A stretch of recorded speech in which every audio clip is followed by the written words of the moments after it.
बिस्मिल्लाहिर्रहमानिर्रहीम। सेंटेंस के बारे में बात करने से पहले आपको कुछ इम्पोर्टेंट पॉइंट्स का पता होना चाहिए। किसी भी सेंटेंस को लिखने के लिए आपको सब्जेक्ट, वर्ब एंड ऑब्जेक्ट की जरूरत पड़ती है। क्या आपको पता है सब्जेक्ट क्या होता है, वर्ब क्या होता है एंड ऑब्जेक्ट क्या होता है? नहीं पता तो परेशान होने की बिल्कुल जरूरत नहीं। सबसे पहले हम सब्जेक्ट की बात करते हैं। किसी जुमले का वो हिस्सा जिसमें काम करने वाले का जिक्र किया जाता है। A subject is a part of sentence that contains the person or thing performing the action. जुमले का वो हिस्सा जिसमें काम करने वाले का जिक्र किया जाता है। अब हम वर्ब की बात करते हैं। जुमले का वो हिस्सा जिसमें काम का जिक्र किया जाता है और ये किसी जुमले का अहम और जरूरी हिस्सा होता है। अगर किसी जुमले के अंदर वर्ब नहीं है तो वो जुमला ही कंप्लीट नहीं होता। तो वर्ब किसी भी सेंटेंस का एसेंशियल पार्ट है। A verb is a part of sentence used to describe an action, जिसमें काम का जिक्र किया जाता है। अब हम ऑब्जेक्ट की बात करते हैं। किसी जुमले का वो हिस्सा जिस पर काम हो रहा हो या वो हिस्सा जो एक्शन को रिसीव कर रहा हो। An object receiving the action. अब हम सब्जेक्ट, वर्ब एंड ऑब्जेक्ट को एग्जांपल्स की मदद से समझते हैं। फर्स्ट एग्जांपल देखते हैं, नदीम वेंट टू स्कूल। अब इसमें देखिए, नदीम क्या काम कौन कर रहा है? नदीम काम कर रहा है। काम है क्या? जाना है। कहाँ जाना है? स्कूल जाना है। तो नदीम इसमें क्या होगा? सब्जेक्ट। जाना का वेंट है तो वेंट क्या होगा यहाँ पे? वर्ब। कहाँ जाना है? स्कूल जाना था तो स्कूल क्या होगा? ऑब्जेक्ट। सेकंड एग्जांपल देखते हैं। सेकंड एग्जांपल है, Ramsha is washing clothes. Ramsha कपड़े धो रही है। अब इसमें देखें, काम करने वाला कौन, किसने एक्शन परफॉर्म करने हैं? वो है रमशा। रमशा ने कपड़े धोने हैं। अब हम सेकंड एग्जांपल देखते हैं। अब हम सेकंड एग्जांपल देखते हैं। सेकंड एग्जांपल क्या है? Ramsha is washing clothes. अब इसमें एक्शन किसने परफॉर्म करना है? रमशा ने करना है।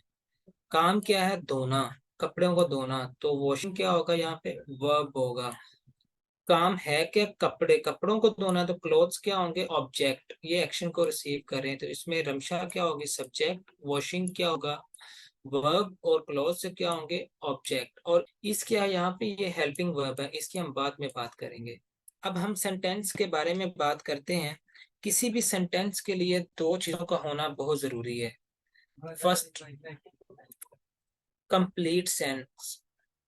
फर्स्ट क्या है यहाँ पे? Complete sense. अब जुमला जो होगा उसके अंदर आपको कंप्लीट सेंस मिल रही होगी, मीन उसका कोई ना कोई मफहूम आपको मिल रहा होगा। और सेकंड थिंग क्या है इसके अंदर? Subject verb combination. मैंने आपको पहले ही बताया कि वर्ब किसी भी सेंटेंस का एसेंशियल पार्ट है। अगर वर्ब नहीं होगा तो वो सेंटेंस ही कंप्लीट नहीं होगा। अगर वर्ब होगा तो वो क्या होगा? सेंटेंस कंप्लीट हो जाएगा। लेकिन अब ऑब्जेक्ट के लिए ये चीज जरूरी नहीं है कि ऑब्जेक्ट अगर ना हो तो सेंटेंस कंप्लीट हो जाता है, लेकिन अगर वर्ब ना हो तो फिर सेंटेंस कंप्लीट नहीं होता। तो सेंटेंस की डेफिनेशन क्या बनेगी? A group of words that make complete sense is called sentence. तो इसकी डेफिनेशन से हमें क्या पता चल रहा है कि जो सेंटेंस होगा उसकी कोई ना कोई कंप्लीट सेंस बन रही होगी। अब हम कुछ एग्जांपल्स को देखते हैं सेंटेंस की। A cow gives milk. A cow gives milk. गाय दूध देती है। अब इससे आपको कंप्लीट सेंस भी मिल रही है और इसकी दो एसेंशियल कंडीशन थी। टू एसेंशियल कंडीशन थी। एक क्या थी? सब्जेक्ट वर्ब एग्रीमेंट हो और दूसरी इसकी कंप्लीट सेंस हो। जब आप अ काउ गिव्स मिल्क को पढ़ते हैं तो आपको पता चलता है गाय दूध देती है, इससे आपको कंप्लीट सेंस मिल रही है। और सेकंड वन क्या थी? कि उसके सब्जेक्ट वर्ब एग्रीमेंट हो। अब इसमें देखिए, आपके पास सब्जेक्ट है, सब्जेक्ट और वर्ब क्या है इसमें? काउ क्या होगी यहाँ पे? सब्जेक्ट होगा। और गिव्स क्या होगा? वर्ब होगा। अब मिल पार्ट्स ऑफ सेंटेंस के बारे में बात करते हैं। किसी भी जुमले के दो हिस्से होते हैं। First one is subject and second one is predicate. Subject के बारे में हमने कंप्लीट बात की है। सब्जेक्ट किसी जुमले का वो हिस्सा होता है जिसमें काम करने वाले का जिक्र किया जाता है। The part of sentence which names the person और thing we are speaking about.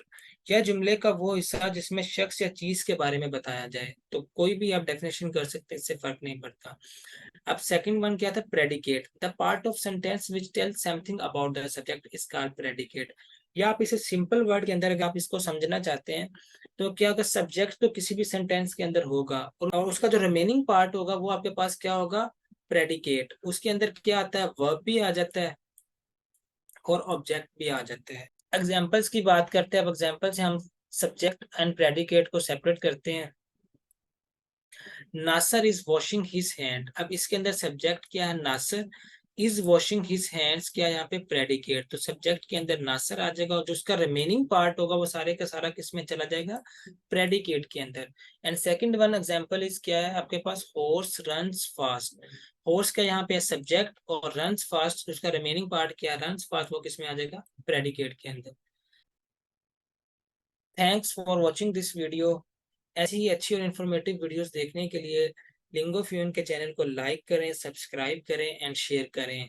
और अगर किसी की कोई क्यूरी हो तो वो कमेंट सेक्शन के अंदर पूछ सकता है। Thank you.